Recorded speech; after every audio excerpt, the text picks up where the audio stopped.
Hello there, friends. Welcome to another edition of the Fantasy Maverick podcast. And today I've got a conundrum. I need to talk it out. Fantasy Football Players Championship League. I have the first overall pick in one of my tournaments. I am debating whether or not I should take Christian McCaffrey with my first overall pick because it's very important because the playoffs in this tournament are Week 13 and Week 14. That's the same. Week 13 is a bye week for Christian McCaffrey. So I need to talk it out. I need to hear from you guys. So let's do this. Listen up. It's time for the Fantasy Maverick podcast, starring the guy who's going to help you win that fantasy championship, Jimmy Maverick.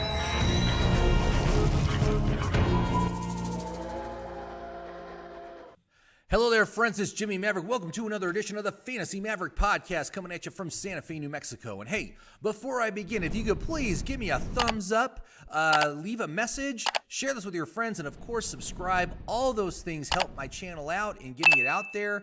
And I hope you like the content. Today, we're going to talk about high stakes leagues. We're going to talk about the Fantasy Football Players Championship, which is a league that I'm going into my third year participating in. It's a high-stakes league, and they have lots of various things you can do in there. But what I do is the Football Guys Tournament, which is it's a $350 entry. I got 3 entries this year, and I've done very well on this. In the past 2 years, I played a total of 8 leagues, and I have won 3 of them. There it is, 3. My 3 tournament wins right there. So I won my leagues, and it's a nice big payout when you do. And so for the way it works is you put your entries in, you choose what days you want to draft on, and then as soon as your 12-team league is full, they randomly order everybody for the draft order, and they let you know. And so the first league I'm in filled up, and I got the number 1 draft position, which is great. I call the number 1 draft position both the blessing and the curse, because if you nail the first draft position, your team is going to do very well in that league.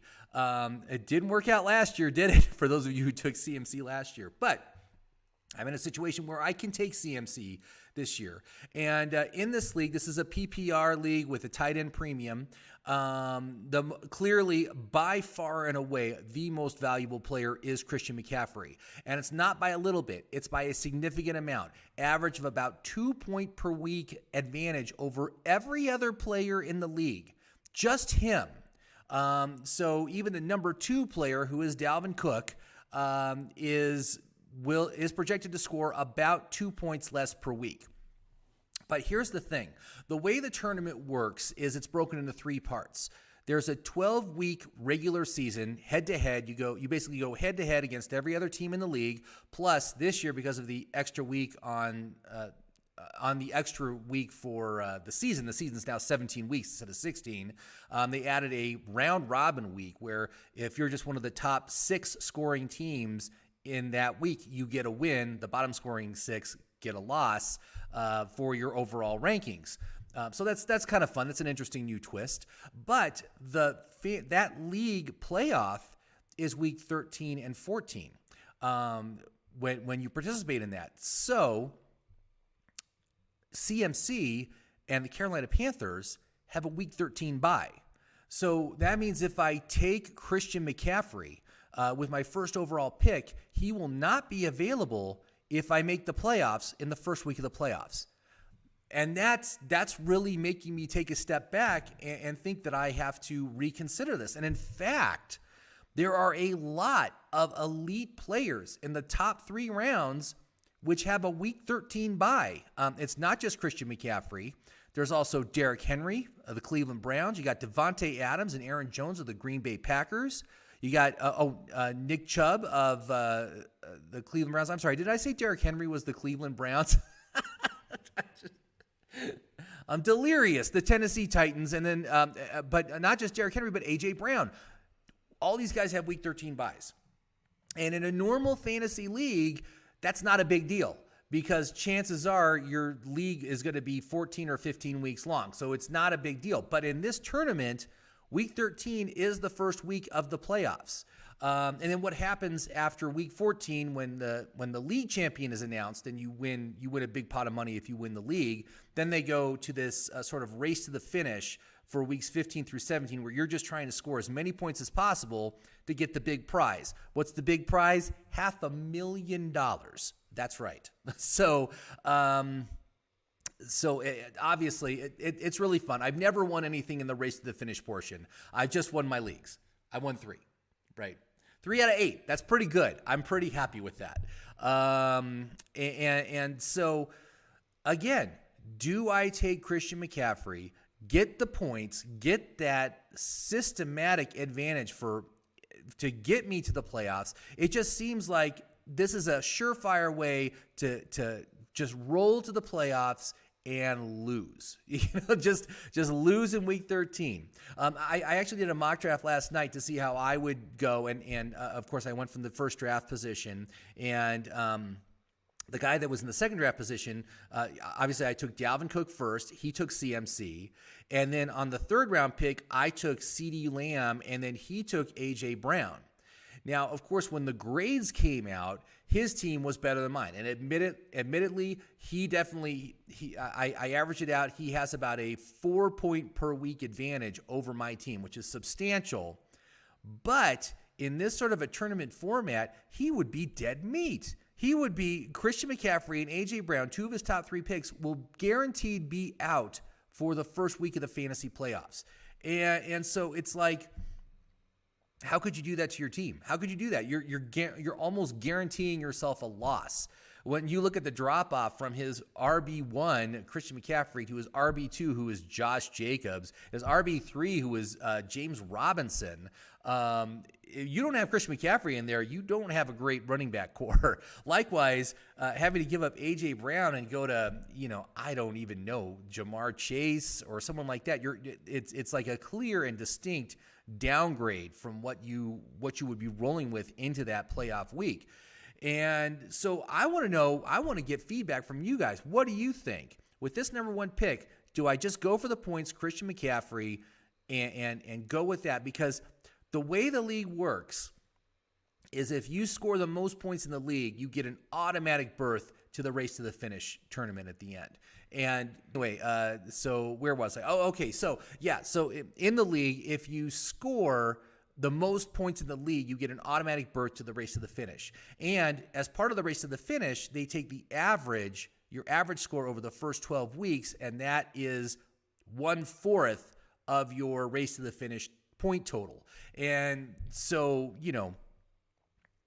clearly there is a thought process here that leads me to believe, okay, that could be worth it. You go for the high points.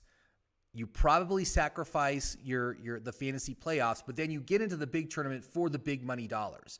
I don't know if I can do that. My thought is win the league and then try to win some more money in the race to the finish tournament.